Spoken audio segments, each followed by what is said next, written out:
Lição número 166. As dádivas de Deus me são confiadas. Todas as coisas te são dadas. A confiança de Deus em ti é sem limites. Ele conhece o seu filho.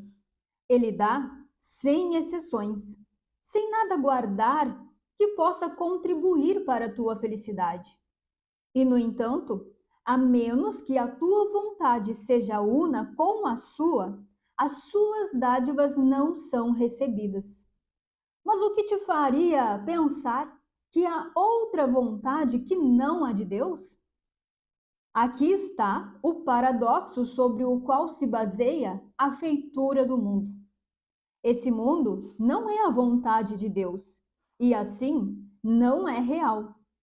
Entretanto, aqueles que pensam ser ele real ainda não podem deixar de acreditar que existe outra vontade que conduz a efeitos opostos àqueles que são a sua vontade.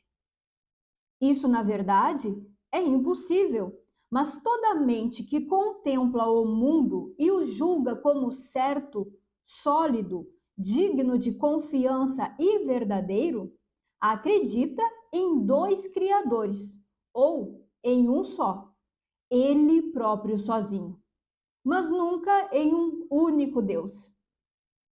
As dádivas de Deus não são aceitáveis para ninguém que mantenha essas estranhas crenças. Ele não pode deixar de acreditar que aceitar as dádivas de Deus, por mais evidentes que venham a ser, por maior que seja a urgência com que é chamado a reivindicá-las como suas, é ser pressionado à traição de si mesmo. Ele tem que negar a sua presença, contradizer a verdade e sofrer para preservar o mundo que fez. Aqui está o único lar que ele pensa que conhece. Aqui está a única segurança que acredita poder achar. Sem o mundo que fez, ele é um próscrito, sem lar e cheio de medo. Não reconhece que é aqui que ele é de fato cheio de medo e também sem lar. Uma pária vagando tão longe de casa, há tanto tempo fora que não reconhece que esqueceu-se de onde veio, para onde vai e até mesmo quem realmente é. Entretanto, nas suas divagações solitárias e sem sentido, as dádivas de Deus vão com ele, desconhecidas para ele. Ele não pode perdê-las, mas não olhará para o que lhe é dado. Continua a vagar, ciente da futilidade que vem em toda parte à sua volta, percebendo o quanto a sua pouca sorte definha à medida que avança para ir a lugar nenhum. Mesmo assim, continua a vagar na miséria e na pobreza, sozinho, embora Deus esteja com ele, com um tesouro tão grande que tudo o que o mundo contém é sem valor diante da sua magnitude. Ele parece uma figura lamentável, exaurida, cansada, em farrapos, cujos pés sangram um pouco devido à estrada pedregosa em que caminha. Não há ninguém que não tenha se identificado com ele, pois todos aqueles que aqui vêm perseguiram a rota que ele segue e sentiram a derrota e a desesperança como ele as está sentindo. Mas seria ele realmente trágico quando vês que ele está seguindo o caminho que escolheu e que precisa apenas reconhecer quem caminha com ele e abrir os seus próprios tesouros para ser livre? Esse é o ser que tu escolhestes, aquele que fizeste com uma substituição da realidade. Esse é o ser que defendes com fúria contra toda a razão, toda a evidência e todos os testemunhos comprovados que mostram que esse não é o que tu és. Tu não lhes dás ouvidos. Continuas no caminho designado por ti, com os olhos baixos, porque tens medo de captar um vislumbre da verdade, ser liberado do auto-engano e posto em liberdade. Tu te encolhes medrosamente, com receio de sentir o toque de Cristo no teu ombro e perceber a sua mão gentil dirigindo-te para contemplar as tuas dádivas. Como então poderias proclamar a tua pobreza no exílio? Ele te faria rir dessa percepção de ti mesmo. Então, onde estaria a autopiedade? E o que aconteceria com toda a tragédia que buscaste trazer àquele a quem Deus só tensionava alegrias? O teu antigo medo veio a ti agora e a justiça enfim te alcançou. A mão de Cristo tocou o teu ombro e sentes que não estás sozinho. Pensas até que o ser miserável que acreditaste ser o que tu és possa não ser a tua identidade. Talvez o Verbo de Deus seja mais verdadeiro do que o teu. Talvez as suas dádivas para contigo sejam reais.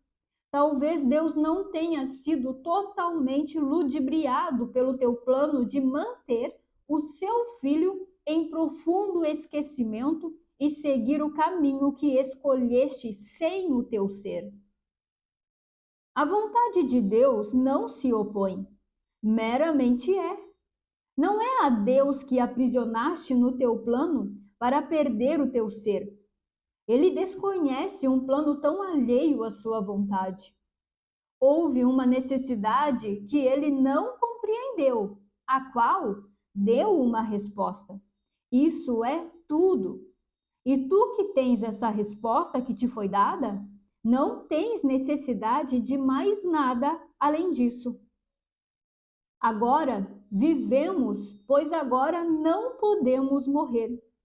O desejo de morte foi respondido e o olhar que o contemplava foi substituído pela visão que percebe que tu não és o que pretendes ser. Alguém anda contigo, que responde gentilmente a todos os teus medos com esta única réplica misericordiosa. Isso não é assim. Ele aponta para todas as dádivas que tens toda vez que o pensamento da pobreza te oprime e fala do seu companheirismo quando te percebe solitário e amedrontado. Entretanto, ele ainda te lembra de mais uma coisa que havia esquecido, pois o seu toque fez com que sejas igual a ele. As dádivas que tens não são só para ti. O que ele veio te dar, agora tu tens que aprender a dar. Essa é a lição que a sua doação contém, pois ele te salvou da solidão que buscaste fazer para esconder-te de Deus. Ele te lembrou de todas as dádivas que Deus te tem dado. Ele também fala do que vem a ser a tua vontade quando aceita essas dádivas e reconheces que são tuas. As dádivas são tuas, confiadas aos teus cuidados para dar a todos aqueles que escolheram a estrada solitária da qual escapaste. Eles não compreendem que apenas perseguem os seus próprios desejos. Agora és tu quem lhes ensina, pois aprendeste com Cristo que há outro caminho para que sigam. Ensina a eles, mostrando-lhes a felicidade que vem àquele que sentem o toque de Cristo e reconhecem as dádivas de Deus. Não deixes o pesar tentar-te a ser infiel para com a tua confiança. Os teus suspiros passarão agora a trair as esperanças daqueles que olham para ti em busca da sua liberação. As tuas lágrimas são as suas. Se estás doente, estás apenas recusando-lhes a sua cura. Aquilo de que tens medo apenas lhes ensina que seus medos são justificados. A tua mão venha a ser aquela que dá o toque de Cristo. A mudança da tua mente venha a ser a prova de que aquele que aceita as dádivas de Deus jamais pode sofrer coisa alguma. A função de liberar o mundo da dor te foi confiada. Não atraias. Passa a ser a prova viva do que o toque de Cristo pode oferecer a todos. Deus confiou todas as suas dádivas a ti. Na tua felicidade, sê tu a testemunha de como vem a ser transformada a mente que escolhe aceitar as suas dádivas e sentir o toque de Cristo. Essa é a tua missão agora, pois Deus confia a doação das suas dádivas a todos aqueles que as receberam. Ele compartilhou a sua alegria contigo e agora vais compartilhá-la com o mundo. Bom, vamos lá. O que são dádivas? Você sabe o que é dádivas? Dádivas é presente, é uma oferta, é tudo o que a gente recebe de forma gratuita, que recebemos de forma voluntária, sem precisar pagar, sem precisar comprar, sem precisar barganhar ou dar alguma coisa na troca, sabe? Sem precisar nem mesmo retribuir, apenas nos foi dado livremente e gentilmente. A lição está falando que as dádivas de Deus nos foram dadas. E na lição de ontem falamos que Deus, ele não é homem, humano, não é uma pessoa. Deus é espírito, é a vida, é a existência, é a totalidade. Então, é óbvio que as dádivas de Deus não têm nada a ver com o mundo. É óbvio que as dádivas de Deus não é te presentear com um carro, com uma casa, com dinheiro, com ganhar na loteria. Também não é te dar um livramento no trânsito. O livramento em uma enchente, como agora aconteceu ali na região do Rio Grande do Sul, de Porto Alegre, né? As dádivas de Deus não é para o corpo, ou seja, não vai ser tirar uma dor de cabeça, curar uma doença, uma enfermidade, dar mais alguns anos de vida para uma pessoa neste mundo de morte. Essas coisas no mundo, no corpo, não são as dádivas de Deus, porque as dádivas de Deus são como Deus, tem que ser como Deus, igual a Ele. Deus, Ele dá o que Ele tem, Ele dá o que Ele é. Ele não pode te dar um carro, te dar uma casa, porque nem mesmo dinheiro Ele tem, nem mesmo mão Ele tem. O que Ele pode te dar é o que Ele é, e isso Ele já te deu. E você já tem disponível o tempo todo. Agora, se você quer reconhecer que já tem aí as dádivas de Deus, isso é uma decisão tua, é uma escolha que só você pode fazer. Então, assim, como já falamos ontem, quais são as características de Deus? Deus, ele é a totalidade. Deus é imutável, não muda. Deus é a completude. Deus é a liberdade, a paz, o gozo, a satisfação. Deus é a sabedoria, é o conhecimento pleno, total. Deus é sem limites.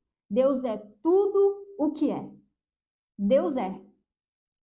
E é isso que Ele te deu. É isso que te foi dado. Ser igual a Deus. Ser imagem e semelhança dele. Mas você tem se visto como? Como um ser diferente de Deus. Como um ser individual, solitário, fraco, pequeno, limitado. Como um corpo que muda, que tem faltas, que tem necessidades, que adoece, que morre, que apodrece. E se ver assim é o que está te impedindo de reconhecer as dádivas de Deus que te foram confiadas, que te foram dadas, que estão aí agora. Então, você precisa parar de se identificar com a pequenez, com a fraqueza, né? Você precisa parar de se ver limitado, você precisa parar de acreditar que você é esse autoconceito que você mesmo fez de si mesmo. Você precisa deixar de achar que tem uma identidade diferente de Deus. E você precisa aceitar que a tua identidade é a mesma de Deus. Que você é imagem e semelhança dele. Você é assim. Você é assim. O que você está aí agora. É assim agora e será assim para sempre, em qualquer tempo, em qualquer lugar, em qualquer situação, não importa, você é assim. Mas a sua crença no seu autoconceito é que limita, é que bloqueia a tua visão da realidade, percebe? A tua crença no autoconceito é que impede, é o que te cega de ver o que você é, de reconhecer a realidade. Enquanto você tiver um senso de separação, de que é um ser separado, isto é, de que você é esse corpo, esse personagem, você está bloqueando as dádivas de Deus. Ou seja, você não aceita a realidade, você não confia na imutabilidade, você não confia na eternidade, na vida, na plenitude. Se teu foco está na separação, no eu individual, se é isso que você acredita que é, você está confiando na morte. Você está confiando no tempo, no que é passageiro e não na eternidade. Você está confiando em mudanças, em buscas, em faltas e não na completude, não na totalidade. O corpo, o mundo, eles são bloqueios às dádivas de Deus. E se seu foco estiver nele, no bloqueio, se você acreditar que o mundo é real, tudo o que você vai perceber é o cansaço, é a dor, é a tristeza, é a raiva, é a morte. Teve uma lição aí que falava assim, ó: se o mundo é real, Deus não pode ser. Se o mundo é real, Deus está morto. E essa é a questão aqui. Você não pode ficar em cima do muro. Você não pode ficar na dualidade, achando que o mundo passageiro, temporal, é a realidade, é real. E a eternidade também é real. Eu não posso acreditar que as duas coisas são reais. Não tem como.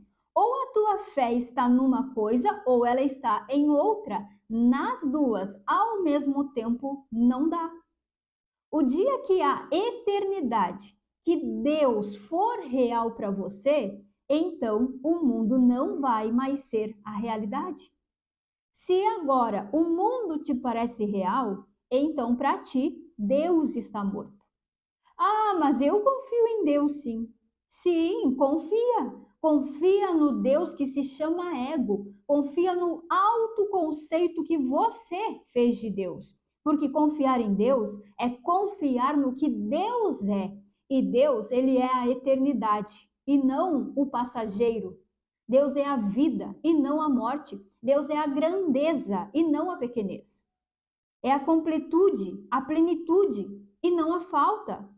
É a paz e não o medo e não a raiva. Ou você confia em uma coisa ou você confia em outra. Então, o convite de hoje é confiar que a realidade é Deus e não o mundo. É aceitar que a realidade é a imutabilidade, é a paz, é a plenitude, a liberdade, é a totalidade. Isso é confiar em Deus, é aceitar a Deus, é ser como Deus.